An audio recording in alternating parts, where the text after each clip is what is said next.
Impératrice au rendez-vous sous aucun prétexte. Tous les 2 ans, depuis plus de 20 ans, les collectionneurs et amateurs de timbres se réunissent du côté de Fontvieille. 3 lieux aujourd'hui sont dédiés à cet événement.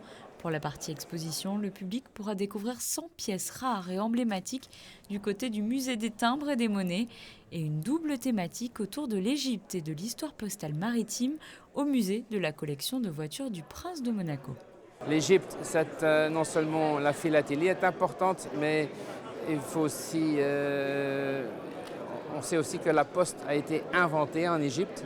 Donc les lettres en papyrus, on en avait déjà 2000 ans avant Jésus-Christ. Donc c'est un des berceaux de l'histoire postale.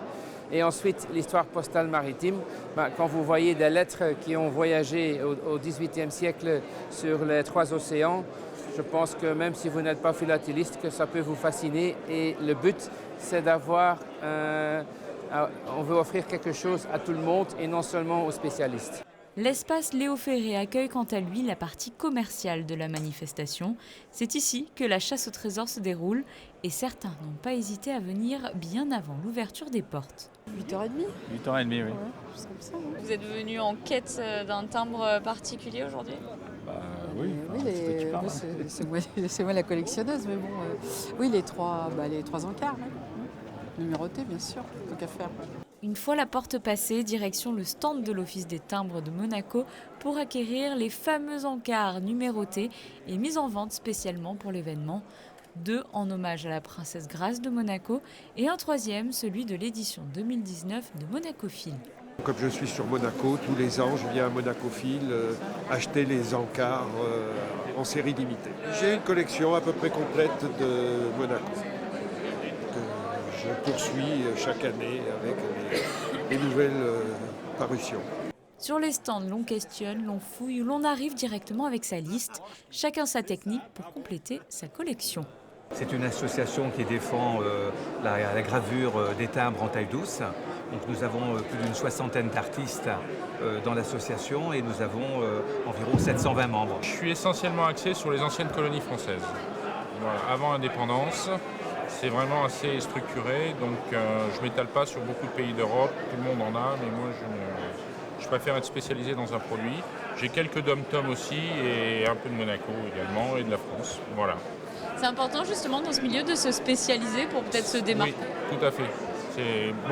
Moi je trouve que c'est beaucoup plus simple parce qu'on peut avoir de meilleures pièces et proposer un meilleur service aux clients en étant spécialisé plutôt que d'être généraliste et d'être moins performant. Je fais le thème depuis 50 ans sur la peinture et donc c'est ce que je recherche. Comme quand les frontières de l'Europe se sont ouvertes, on est allé dans les pays qui nous environnent. Internet a encore réélargi la chose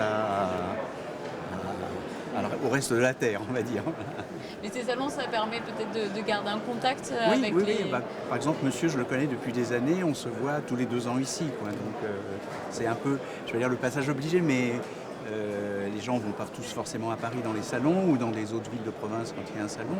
Donc là, c'est l'occasion pour nous à la fois de venir, de rencontrer des clients et des gens qu'on connaît, et voilà, de s'intéresser à tout un tas de choses qui font plaisir.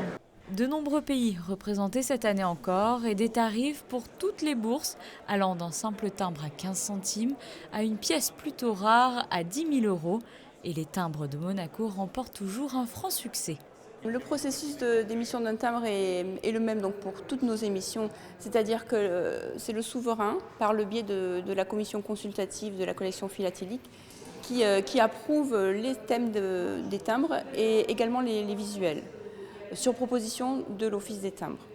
Là, c'est vrai que nous avons donc 3 nouvelles émissions, 3 nouveaux timbres, un bloc consacré à l'exposition Monacophile, un timbre sur le comité des droits des femmes et un timbre sur la thématique du nu dans l'art, qui reprend un tableau de la collection princière, un tableau de Renoir. Des collections de la reine d'Angleterre, des rois Fouad et Farouk, ou encore la seule et unique lettre oblitérée par Armstrong sur la Lune. De belles surprises attendent le public sur ces 2 jours.